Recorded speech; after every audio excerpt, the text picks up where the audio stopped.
രാഷ്ട്രീയത്തിൽ ഇടതുമുന്നണിയെ അസ്ഥിരപ്പെടുത്താനുള്ള UDF ക്യാമ്പിന്റെ സ്ഥിരം ഗൂഢാലോചനകൾ വീണ്ടും പൊളിഞ്ഞു വീഴുകയാണ്.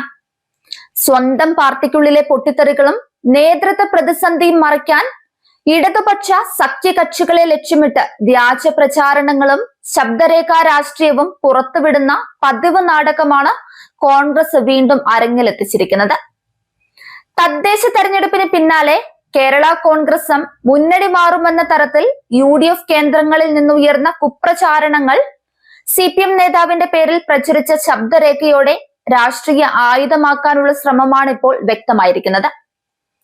ഇടതുമുന്നണിയിലെ ഐക്യം തകർക്കാൻ ഘടക കക്ഷികൾക്കിടയിൽ സംശയം വിതറാൻ കോൺഗ്രസ് നേതൃത്വം ആസൂത്രണം ചെയ്യുന്ന പഴയ രാഷ്ട്രീയ കുതന്ത്രത്തിന്റെ മറ്റൊരു പതിപ്പാണിതെന്ന ആരോപണം ഇതോടെ ശക്തമായിട്ടുണ്ട്.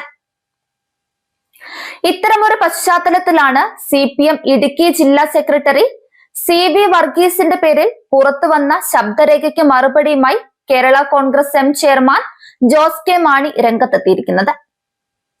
UDF പ്രചാരണങ്ങൾക്ക് നേരെ കടുത്ത ഭാഷയിലാണ് ജോസ് കെ മാണി തിരിച്ചടിച്ചത്. കേരള കോൺഗ്രസ് M ഇടതുമുന്നണി വിടാൻ ഒരുങ്ങിയെന്നും മന്ത്രി റോഷി അഗസ്റ്റിൻ ഇടപെട്ടാണ് അത് തടഞ്ഞതെന്നുമുള്ള CPM ഇടുക്കി ജില്ലാ സെക്രട്ടറി CV വർഗീസിന്റെ വിവാദ ശബ്ദരേഖയ്ക്കാണ് ജോസ് കെ മാണി മറുപടി കൊടുത്തത്. CPM നേതാവിന്റേത് പക്വതയില്ലാത്ത പ്രസ്താവനയാണെന്നും പഴയകാല സഖാക്കളെ പോലെ വായനാശീലമില്ലാത്ത ആളാണ് ഇതെന്ന് വ്യക്തമായതായും ജോസ് കെ മാണി പരിഹസിക്കുന്നുമുണ്ട്. കേരള കോൺഗ്രസ് ഒരു ബൂർഷ്വാ പാർട്ടിയാണെന്ന ശബ്ദരേഖയിലെ പരാമർശത്തിനാണ് ജോസ് കെ മാണി ശക്തമായ മറുപടി നൽകിയത്.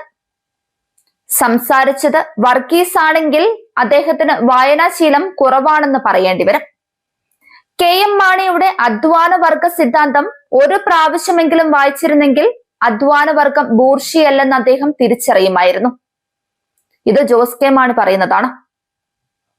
കാലം മാറിപ്പോയതിന്റെ കുഴപ്പമാണിതെന്നും ഇത്തരം ഒരു നിലപാട് ഒരു ഉത്തരവാദിത്തപ്പെട്ട നേതാവിൽ നിന്നുണ്ടാകുമെന്ന് കരുതുന്നില്ലെന്നും അദ്ദേഹം പറയുന്നുണ്ട്. തദ്ദേശ തെരഞ്ഞെടുപ്പിന് പിന്നാലെ UDFിലേക്ക് പോകാൻ കേരള കോൺഗ്രസ് നീക്കം നടത്തിയെന്ന ആരോപണം അദ്ദേഹം പൂർണ്ണമായി തള്ളിക്കളയുകയാണ്. UDFിൽ നിന്ന് പുറത്താക്കിയപ്പോൾ ഞങ്ങളെ ചേർത്തു പിടിച്ചത് ഇടതുപക്ഷമാണ്. പിണറായി വിജയനും കോടിയേരി ബാലകൃഷ്ണനും എടുത്ത ആ തീരുമാനത്തിന് പിന്നിൽ ഞങ്ങളെല്ലാവരും ഉറച്ചു നിൽക്കുന്നുവെന്നും നിലപാട് മാറ്റുന്നതിനെ കുറിച്ച് ഒരു ചർച്ചയും ഇതുവരെ നടന്നിട്ടില്ലെന്നും അദ്ദേഹം പറയുന്നുണ്ട്. UDFിലേക്ക് പോകുന്നുവെങ്കിൽ 5 MLA-മാരും ഒന്നിച്ചുണ്ടാകും. അത് റോഷി അഗസ്റ്റിൻ വേറിട്ട നിലപാടെടുത്തു എന്നത് തെറ്റായ പ്രചരണമാണെന്നും അദ്ദേഹം വ്യക്തമാക്കി. CPM ഇടുക്കി ജില്ലാ സെക്രട്ടറി CV വർഗീസിന്റേതെന്ന് കരുതുന്ന ശബ്ദരേഖയിലാണ് കേരള കോൺഗ്രസിനെതിരെ പരാമർശങ്ങളുള്ളത്. തദ്ദേശ തെരഞ്ഞെടുപ്പിന് പിന്നാലെ ജോസ് കെ മാണി മുന്നണി മാറാൻ ശ്രമിച്ചെന്നും എന്നാൽ മന്ത്രി റോഷി അഗസ്റ്റിൻ ആ നീക്കത്തിന് തടയിട്ടത് കൊണ്ട് മാത്രമാണ് കേരള കോൺഗ്രസ് LDFിൽ തുടരുന്നതെന്നുമാണ് ശബ്ദരേഖയിലെ ഉള്ളടക്കം. ഇത് രാഷ്ട്രീയ വിജയമാണെന്നും CPM കമ്മിറ്റിയിൽ CV വർഗീസ് പറയുന്നതാണ് പുറത്തു വന്നത്.